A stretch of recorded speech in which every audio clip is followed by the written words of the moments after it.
of you, Paul.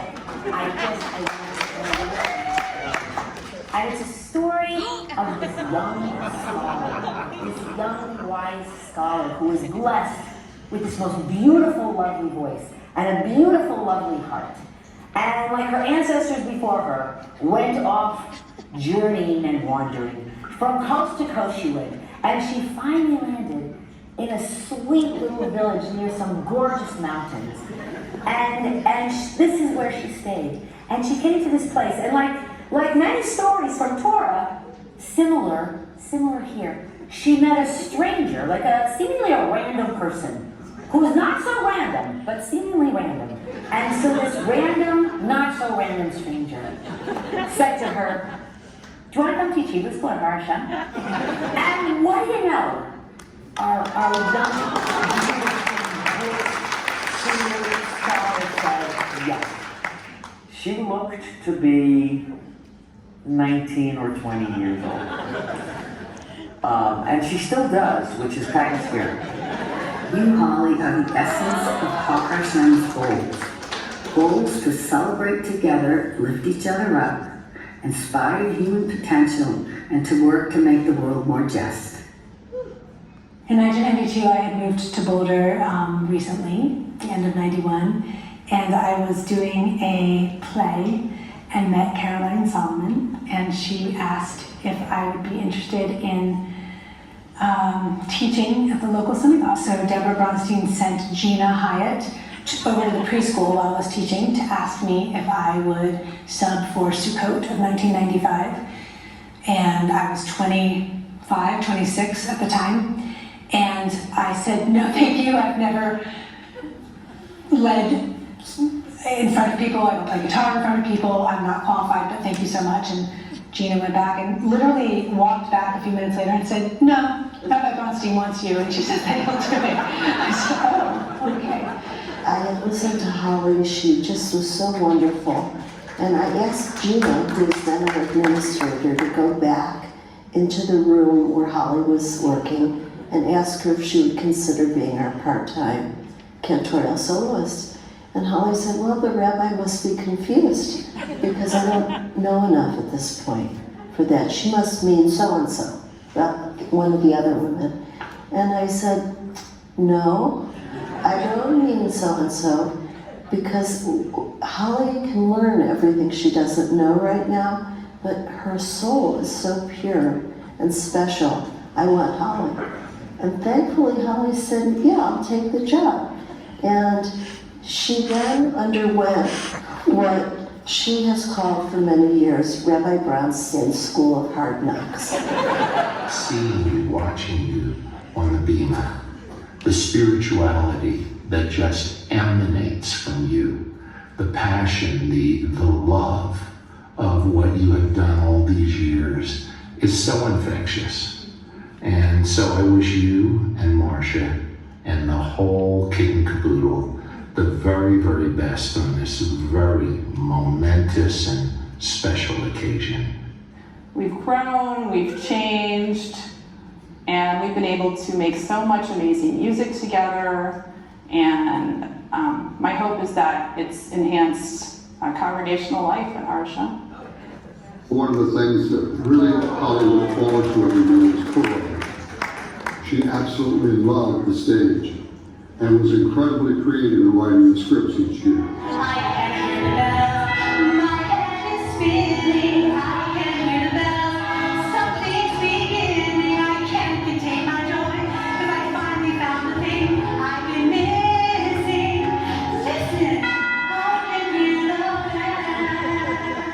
When she sings, she really sings from the heart, and it's obvious that you can really see that.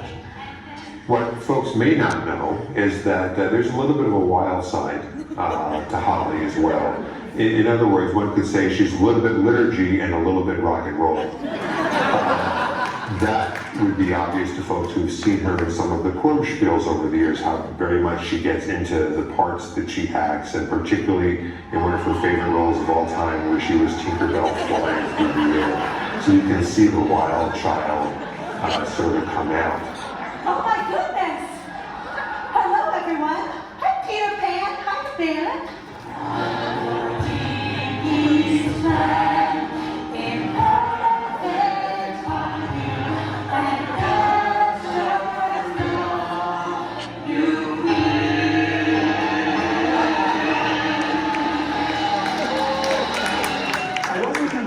much about meeting Holly initially. I got to know her a great deal when I told her I played the upright bass, and she said, well, let's give you an audition. And I was kind of nervous about it. Came in, played the upright bass. I think it was 2 or 3 times, and then finally they said, we'd like to formally invite you into the band, and it felt really, really good.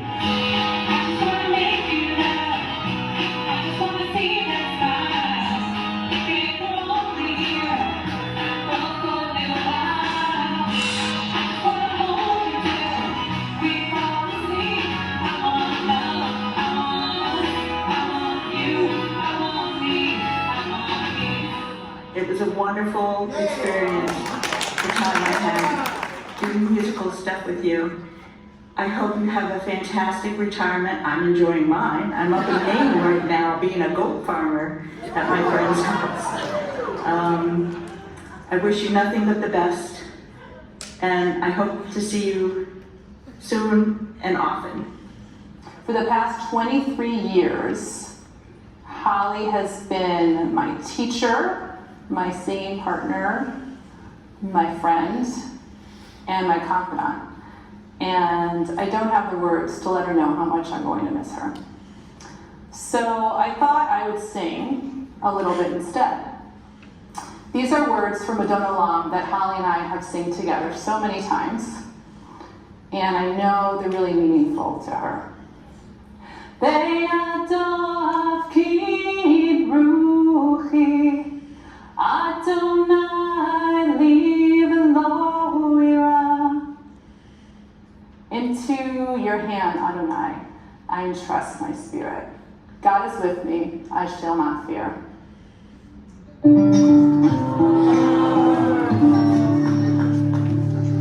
Holly, you gave me this guitar. I don't know if you remember. In all honesty, I think it was either throw it out or give it to Josh. But the point is that it sits now in our living room, and every time I sit down and play it, we think about Holly. And it also strikes me as a very apt symbol for what you have given to the Har Hashem community. You've given people their own instruments upon which they can play the music of connection and prayer. And you did that, all of that, because of the kind of authentic, deep, unpretentious presence that you brought to the Bima. And everyone who has prayed with you and listened to you and heard you is aware of that. It's been a joy and a pleasure to work with you these past 10 years. B'chatzlacha. And in this next stage of life, may you go from koach to koach, from strength to strength. Many can be taught to lead prayer, but few people have a soul like yours. You are so special. Thank you for being my wonderful colleague, and most of all, my friend. Best wishes to you and Marcia on your next journey. Part of coming to Congregation Har Hashem and having the opportunity to work with Holly and the musical experiences and encounters that she's created, I think are really very special. Her goal has always been to help people find a spiritual expression through music, to be able to share joy, even grief, and to have that be real, authentic, wholesome, soulful expressions. And music can do that the way few things are able to for most of us. So she has been a real gatekeeper and steward to help with people's spiritual growth and encounters. So coming here and trying to shape that for a whole community with her has been really gratifying. I have never not known Holly at Har Hashem, and in that whole time, she's given her everything to the congregation and the community. While I know she will be beyond missed, I'm so excited to see what this next chapter has in store for her. Love you. And Mom, just wanted to say that I hope you have an amazing retirement. You've been working so hard ever since I was born, and even before that, and I can't wait to see you more in Boston. Love you. Congratulations on reaching retirement. Just wanted to make sure to share with the congregation exactly what your Zoom setup really looked like.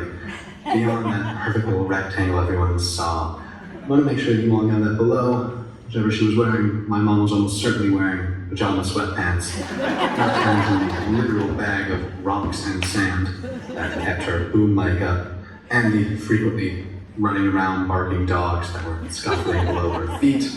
Of course, Seth and I practicing our instruments upstairs, and general chaos throughout the house. Just in case you thought she ever had it rolled too much together, just be assured that wasn't the case. Not to mention trying to keep Zoom in check. Congratulations, Mom. Happy for you. Love you. Excited to see what you do next.